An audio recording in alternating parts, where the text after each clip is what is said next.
el estar lejos de su hogar. Indudablemente cuestiones psicológicas son muy fuertes acá que nos están afectando. Para hablar de esto tenemos a nuestro querido amigo el licenciado Pablo Melicchio, como siempre. Pablo, buen día, ¿cómo estás? Leo, ¿cómo estás? Te escuchaba atentamente y sí, de fondo hay un montón de cuestiones existenciales, bien las señalabas, ¿no?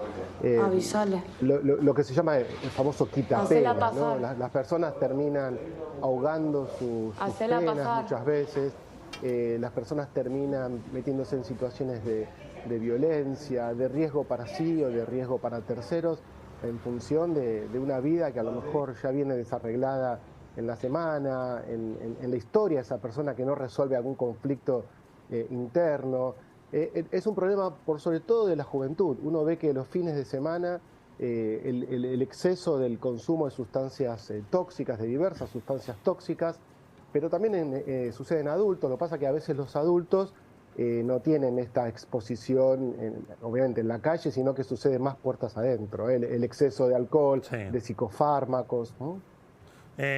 No sé si te ha tocado trabajar con gente de otras comunidades y de comunidades en realidad de otros países y que te comenten esta situación. Yo lo vivía mucho, porque viví en ese barrio y tenía muchos vecinos y gente que hasta que uno se ha hecho amigo, Sí, principalmente de la comunidad boliviana, hay muchos talleres allí, estos talleres clandestinos que todo el mundo sabe dónde están, y que vivían la vida de esta manera, muchos albañiles, mucho verdulero, que cuando terminaba el día después de trabajar como locos, porque la verdad que si hay algo que son unos laburantes tremendos, se encontraban vacíos. Y en este encontrarse vacíos, terminaban ahogando sus penas en el alcohol. Y sí, esto de ver gente tirada en la calle, en el barrio, sí. lamentablemente es muy común. Sí, sí, vos sabés que yo viví muchos años en Ciudadela, Sí, que también también. está límite ahí con Liniers. Sí, Es una zona donde hay mucha población peruana, boliviana.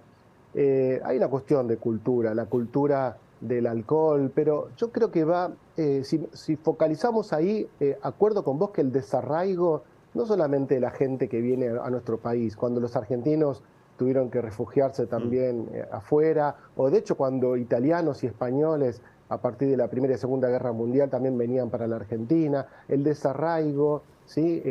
Suele traer un montón de conflictos emocionales, pero no todo el mundo cae en el consumo de sustancias. Hay gente que se melancoliza o gente que se junta con su comunidad para recordar, sí. para hablar. A mí me parece que lo que está, yo me apoyo más en lo que dijiste al principio, Leo. Creo que estamos en un momento sumamente sensible, donde a lo mejor está faltando esa conexión emocional con los otros. Y vos decías, los teléfonos, la crisis económica, yo pondría más en una crisis existencial. A mí me parece que frente al vacío existencial, mucha gente encuentra recursos o paliativos para tapar ese agujero que no lo terminas de tapar nunca, ¿se entiende? Porque vos podés tomar para olvidar, podés tomar para salir un poco de ese malestar, de ese bajón, pero al otro día volvés a tu realidad, a tus miserias, a tu cosa no resuelta, a tus enojos. Entonces, siempre terminamos diciendo lo mismo los psicólogos, ¿no? Por más que tapes, tarde o temprano, tu verdad te va a mirar a los ojos y vas a tener que enfrentar cuál es tu verdad, qué te pasa, hacerte las preguntas profundas, humanistas, con quién estoy, cómo estoy, cuál es mi trabajo, cómo estoy haciendo mi trabajo. Y por sobre todas las cosas, ¿no? Los afectos, el amor, ayer hablábamos, ¿te acordás en la salida acerca del amor Sí. y la fidelidad, ¿no? El tema del amor es un tema central y de las compañías. Mucha gente muy sola, muy triste o con parejas tóxicas. Y por otro lado, el otro tema es lo laboral. Freud decía que una persona que está enamorada y que hace un trabajo que más o menos le gusta y que es creativo, tiene como de alguna manera garantizada cierta felicidad. Mm. Y vos ves hoy gente que está muy sola, muy triste, en trabajos alienantes o con falta de trabajo o pobre trabajando porque hoy hay un fenómeno que es inédito. Hoy pobre también es un trabajador o una trabajadora. Sí, sí, porque el trabajador antes era una persona de clase media. Hoy no te alcanza con un Claro, trabajador común y corriente para llegar a ser clase media. no, no, claro, De hecho, estás lejísimo de ser una persona de sí, clase media. En medio de todo esto, también encontramos una noche cada vez más violenta. claro, Digo, encontramos, porque esta chica apareció muerta, puede ser por producto del alcohol, pero se ve una cierta violencia también cuando es ingresada a la fuerza de este local. Cuando es tomada desde atrás y ella se resiste, ya con las cuestiones inhibitorias un poco torcidas, porque se frena un poco, pero logra ingresarla igual al local. Lo vemos en cada una de las noches con las peleas, con las tremendas, pero lo vimos con los rugbyers, esta condena que uno siempre dice ojalá que sea ejemplar para que ayude. Pero también tengo una sensación, ¿viste cuando empezó la pandemia que decía de esto vamos a salir mejores? Y un carajo salimos mejores, salimos siendo los mismos o peores. Y cuando decimos tiene que haber una pena ejemplar contra los rugby en una condena porque esto va a ayudar a que después no se pegue más. Estaba a punto de salir la condena contra los rugby que todo el mundo sabía que iba a ser perpetua. Y el fin de semana anterior hubo 3 casos de violencia en la salida de un boliche con patada en la cabeza. Entonces digo, ¿qué le pasó a la sociedad? ¿Qué nos pasó como sociedad? ¿Dónde estuvo ese quiebre, ese contrato social que teníamos que nos lleva, en primer lugar, a romper absolutamente todos los códigos en cuanto a disputa se pueda llegar a dar, y en segundo lugar a que la violencia sea una cuestión cotidiana, como decían los mismos rugbyers? Noche que salimos y no hay piña no es noche completa. Digo, ¿qué nos pasó como sociedad, Pablo?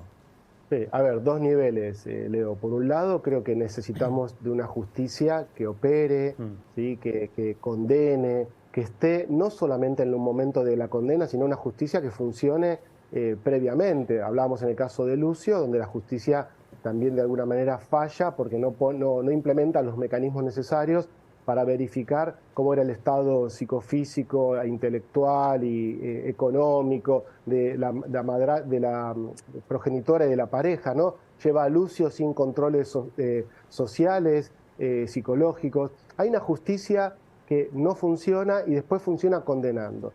Tiene que ordenarse la justicia tiene que operar poniendo leyes y respetando la misma justicia esas leyes y operando desde esas leyes. Eso es un aspecto.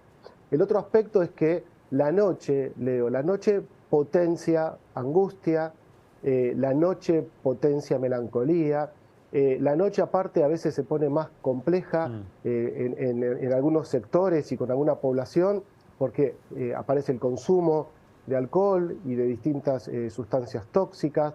Entonces, en general se potencian las violencias, también los suicidios, ¿no? Está comprobado que hay más suicidios de noche y fines de semana. Entonces creo que es el momento donde la gente se encuentra con su malestar y en ese sentido se pone en riesgo, porque cuando vemos una persona que sale a lastimar o se autolesiona o consume desmedidamente, de alguna manera lo que está buscando es lastimarse. Así que hay que trabajar, como siempre digo, y no me canso de decirlo, Leo, con la prevención.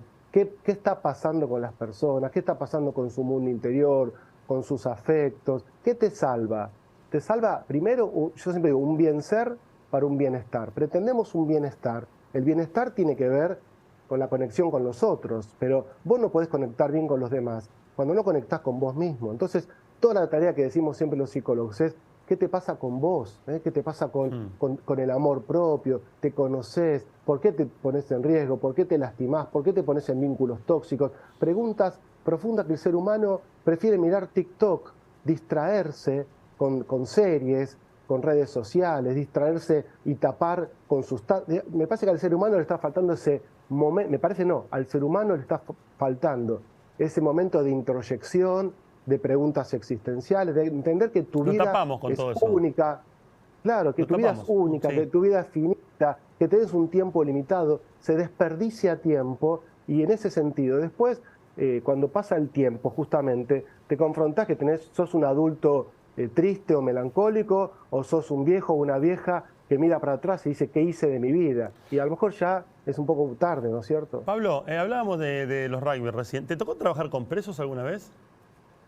Sí, vos sabés que en mis inicios como psicólogo trabajé en lo que se llama minoridad.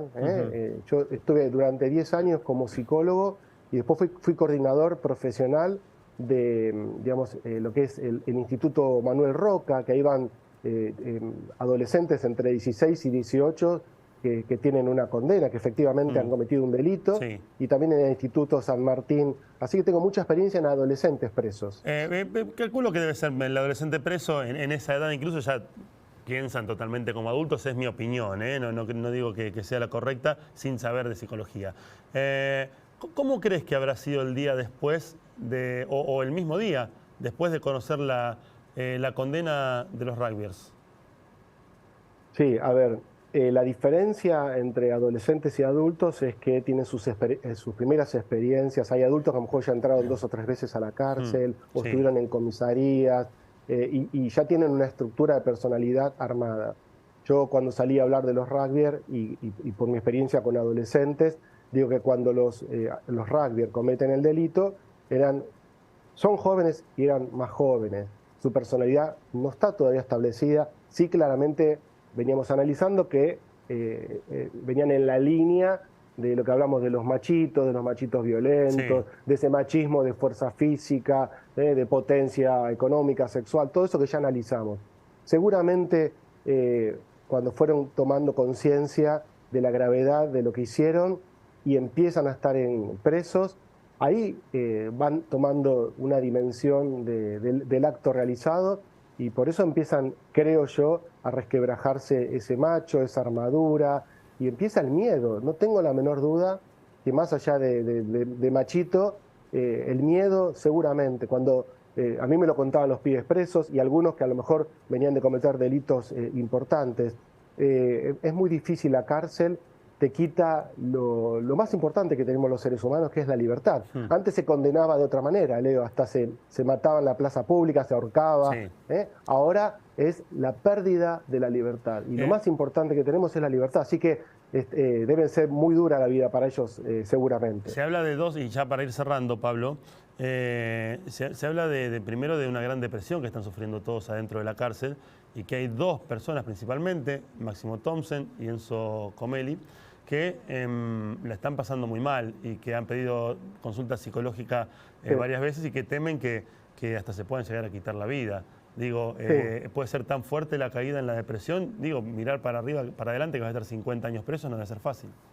Claro, porque vos podés tener una predisposición a un cuadro depresivo o a partir de un hecho puntual que acontece en tu vida, podés desencadenar una depresión. Ellos, los 8, están en riesgo, obviamente, psicológico y emocional, y es muy probable que alguno de ellos caigan en un cuadro depresivo. Por eso están pidiendo asistencia psicológica, y está bien, la merecen, tienen que tener el mejor tratamiento posible, y a lo mejor a partir de un tratamiento psicológico empiecen realmente a tomar conciencia de lo que hicieron y tratar de generar un cambio a futuro, un futuro muy lejano, ¿no? Porque aquellos que tengan entre 15 y 30 años de prisión, es muy difícil pensar la vida. Nos cuesta, Leo, pensar la vida a mañana, pasado, al año que viene. Imagínate pensar en ese sentido 15, 20 o 30 años. Pero bueno, quizás muchos presos tienen una vida dentro de la cárcel, digamos, de conexión con otros presos. No todo es violencia dentro de la cárcel. Hay presos y presas que hacen tareas sociales. Por supuesto, con lo limitado que puede ser hoy una cárcel en la Argentina, ¿no? Sí. Pablo, un placer, como siempre. Gracias por favor, Leo. tanta claridad. Abrazo, que estés Abrazo muy bien. grande. El licenciado Pablo Melicchio,